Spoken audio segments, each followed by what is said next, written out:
নেত্রকোনা, দুর্গাপুর ও কলমাকান্দা উপজেলার পাহাড়ি টিলা একসময় দেশীয় গাছপালা, বন্যপ্রাণী ও ক্ষুদ্র নৃগোষ্ঠীর সহাবস্থানের প্রতিচ্ছবি ছিল, কিন্তু এখন সবুজ বন উজাড় হয়ে তার জায়গা নিচ্ছে ইউক্যালিপটাস ও আকাশমণি গাছ। পরিবেশবিদরা বলছেন এতে মারাত্মক হুমকির মুখে পড়েছে প্রকৃতির ভারসাম্য। আমি একসময় পাইছি ফল গাছ, বিভিন্ন জাম, কাঁঠাল, এই জামপুরা, অনেক ধরনের ফল পাইছি। পায়া হেরিয়া অনেকটা 30 বছরের মধ্যে 25 বছরের মধ্যে কিছুই নাই। এখন কি হয়েছে? এখন আকাশমণি একেবারে ধ্বংস করে দিচ্ছে, একেবারে বিরাট ধ্বংস করে দিচ্ছে। এটার কারণে কি পশু পাখি বয়ই না? বলেন, পশু পাখি বয় না, এরপরে এই গাছের তলে কোনো ফসল হয় না। এই গাছটা মনে করুন যে একেবারে বিষান্ত গাছ। মনে করুন এই গাছের গজারি গাছ, সেগুন গাছ, মনে করুন বট গাছ, বিভিন্ন গাছ, যেটা গাছ আমরা পাইছি এটা গাছ আর নাই। পশু পাখিও নাই, হরিণ নাই, কোনো বান্দর নাই, বাঘ নাই, কোনো কিচ্ছু নাই। মনে করুন যে আমরা যাইতাম, দেখতাম, ফল খাইতাম গাছের, আনতাম বাড়ি, ফ্যামিলি খাইতো, ওই নাই, এইসব জিনিস আমার নাই। ইউক্যালিপটাস হলো এমন একটি গাছ যা মাটি থেকে অতিমাত্রায় পানি শোষণ করে পরিবেশের মারাত্মক বিপর্যয় ঘটায়। মাটির গুণাগুণের কারণে এটি বর্তমানে আমাদের দেশের উত্তর পশ্চিমাঞ্চল এবং দক্ষিণ পশ্চিমাঞ্চলে বেশি রোপণ করতে দেখা যাচ্ছে। কিন্তু একটি ইউক্যালিপটাস গাছ তার আশেপাশের প্রায় 10 ফুট এলাকা ও ভূগর্ভের প্রায় 50 ফুট নিচের পানি শোষণ করে প্রশোধন প্রক্রিয়ার মাধ্যমে প্রকৃতিতে ছেড়ে দেয়। এই প্রক্রিয়াটি 24 ঘন্টায় চলতে থাকে, ফলে দ্রুত মাটিতে পানি শূন্যতা দেখা দেয়। এতে আশেপাশের অন্য প্রজাতির গাছও জন্মাতে পারে না। গাছটি মাটিকে শুষ্কও করে ফেলে, ফলে মাটির উর্বরতা কমে যায়। সময় আমাদের এদিকে হাতি আসছে প্রচুর, অনেক বছর ধরে আসে না। আবার ওই যে গত বছর আসছে 2023-এ আমাদের বাড়ির পিছন পর্যন্ত আসছে। যখন কাঁঠাল হয়তো ওই সময় কাঁঠাল খেয়ে গেছে।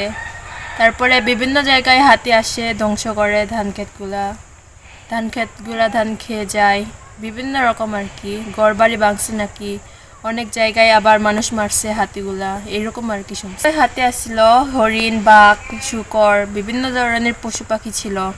এখন মানুষের কারণে এগুলো আর থাকে না, তারা বিভিন্ন এলাকায় চলে গেছে, বনগুলা উজাড় করতেছে, মানুষ ধ্বংস করতেছে।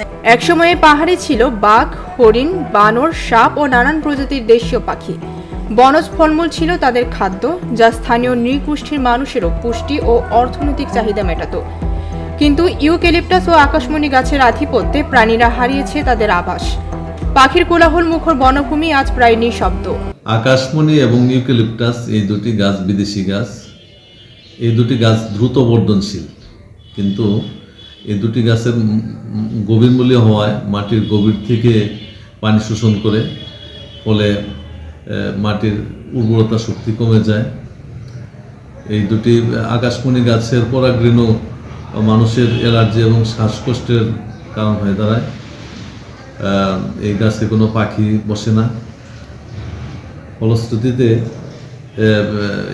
এই গাছ হওয়ার ফলে জীবজন্তুর আশ্রয়স্থলও কমে যায়, যে কারণে আমরা ফলজ এবং বনজ এই দুটি গাছ বাদে ফলজ এবং বনজ গাছ রোপণ করার পরামর্শ দিই। কারণ ফলজ এবং বনজ গাছ রোপণ করার ফলে একদিক দিয়ে যেমন আর্থিকভাবে লাভবান হয়ে যায়, অন্য দিক থেকে পুষ্টির চাহিদাও পূরণ হয় এবং পরিবেশ ঠিক থাকে, তথা পশু পাখি এবং বন্য জীবজন্তুর আশ্রয়স্থল হিসেবে কাজ করে। গাছটি কেটে ফেললেও মাটির উর্বরতা ফিরে আসতে দীর্ঘ সময় লাগে। এমনকি এই গাছের ফুল ও ফল ঝরে পড়লে সেখানে পরিবেশ বিপর্যয় দেখা দেয়। এই গাছের ফুল এবং পাপড়িগুলো বাতাসে ছড়িয়ে পড়লে মানুষের শ্বাসনালীতে ঢুকে শ্বাসকষ্ট এবং হার্টের অসুখ সৃষ্টি করে। পরিবেশ বিজ্ঞানীদের মতে বাংলাদেশের জলবায়ুর জন্য অত্যন্ত বিপজ্জনক গাছ হলো ইউক্যালিপটাস। এখানে হাতির আবাসস্থল ছিল, হরিণ এখানে দেখা যেত, এখানে বন বিড়াল, মেসো বাঘ, শিয়াল ছাড়া অন্যান্য পশু পাখির অবাধ বিচরণ ছিল।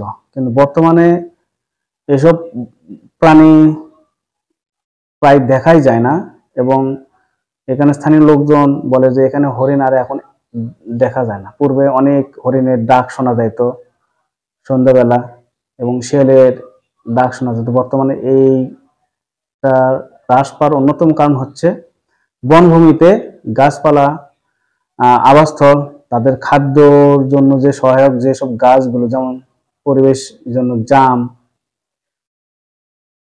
এখানে অন্যান্য প্রজাতির যেসব গাছ খাদ্য আশ্রয়ের জন্য নির্ভরশীল, বাঁদর জন্য যেমন এখানে কদম গাছ, জাম গাছ, অন্যান্য যেসব গাছ, এগুলো গাছ নাই বললেই চলে। এবং এখানে যেহেতু একটা আমাদের এই দুর্গাপুর রেঞ্জটা আন্তর্জাতিক সীমানা রেখা বরাবর, এবং এই রেখার ও পাশে ইন্ডিয়ার এলাকাগুলো পাহাড়গুলো ন্যাড়া পাহাড়, যার কারণে তাদের আবাসস্থল ধ্বংস হওয়ার কারণে, তাদের খাদ্য নিরাপত্তা বিনষ্ট হওয়ার কারণে জীব সংকট চরমে দেখা গেছে। ইউক্যালিপটাস ও আকাশমণি গাছের পরিবর্তে নতুন ঔষধি ও ফলজ গাছ লাগানোর কাজ করছে বন বিভাগ। তারা আশা করছেন বন আগের অবস্থায় ফিরে আসবে। ইউক্যালিপটাস গাছের আগ্রাসনে পাহাড়ি বন জীববৈচিত্র্য হারাচ্ছে, যেটি পরিবেশের জন্য অত্যন্ত হুমকি স্বরূপ। আমরা সরকারি বেসরকারি বিভিন্ন উদ্যোগ কামনা করি এই আগ্রাসন বন্ধের জন্য, এবং সরকার যদি সুনজর দেন এই ব্যাপারে, তাহলে পাহাড়ি বন আবার জীববৈচিত্র্য ফিরে পাবে। পরিবেশবিদরা বলছেন, দ্রুত পরিকল্পিত বন ব্যবস্থাপনা গ্রহণ করতে না পারলে নেত্রকোনার সবুজ পাহাড় রূপ নেবে ধূসর মরুভূমিতে। প্রয়োজন দেশীয় ফলজ ও বনজ গাছ লাগিয়ে হারিয়ে যাওয়া বন্যপ্রাণীর আবাসস্থল ফিরিয়ে আনা জরুরি। প্রাকৃতিক বিপর্যয় ঠেকাতে হলে আমাদের গাছপালা লাগাতেই হবে। সেক্ষেত্রে আমরা বন বিভাগের সাথে কথা বলে আমরা বরং এই টিলাগুলো রক্ষায় আমাদের দেশীয় প্রজাতির ফলজ গাছ এবং টিলার প্রকৃতি বুঝে বনজ গাছ রোপণের আমরা ব্যবস্থা গ্রহণ করতে পারি। আমরা এটা বন বিভাগের সাথে কথা বলে আমরা দেখব যেটাকে আসলে কোন পর্যায়ে কোন বন সৃজন করা যেতে পারে। প্রকৃতির ভারসাম্য রক্ষা করতে হলে এখনই প্রয়োজন সচেতনতা ও কার্যকর ব্যবস্থা, নয়তো একসময় নেত্রকোনার পাহাড়গুলো শুধুই স্মৃতির অংশ হয়ে রয়ে যাবে। গারোরা সাধারণত বন জঙ্গলে তারা বেশি বসবাস করত, এবং অতীতে দুর্গাপুর এবং আমাদের যে বৃহত্তর ময়মনসিংহ অঞ্চলের যে বর্ডার অঞ্চল যেটা ছিল মেঘালয় সীমান্ত বরাবর, এখানে গারোদেরই বসবাস ছিল অনেক আগের থেকে, এবং পাশাপাশি অন্যান্য যে ক্ষুদ্র জাতিগোষ্ঠী হাজং, কোচ, ওদেরও বসবাস ছিল। কিন্তু সময়ের বিবর্তনের সাথে সাথে এখানে যে ক্ষুদ্র গোষ্ঠীরা আছে তাদের জীবন সংগ্রামে বা তাদের যে বেঁচে থাকার জন্য যে সমস্ত অবলম্বনগুলো দরকার, বা তাদের যে ঐতিহ্য বা সংস্কৃতি যেগুলো আছে সেগুলো ক্রমান্বয়ে এখন হ্রাস পাচ্ছে, বা আমরা বলতে হুমকির মুখে পড়ে গেছে। বৃষ্টি দাজেল, ভোরের পাতা।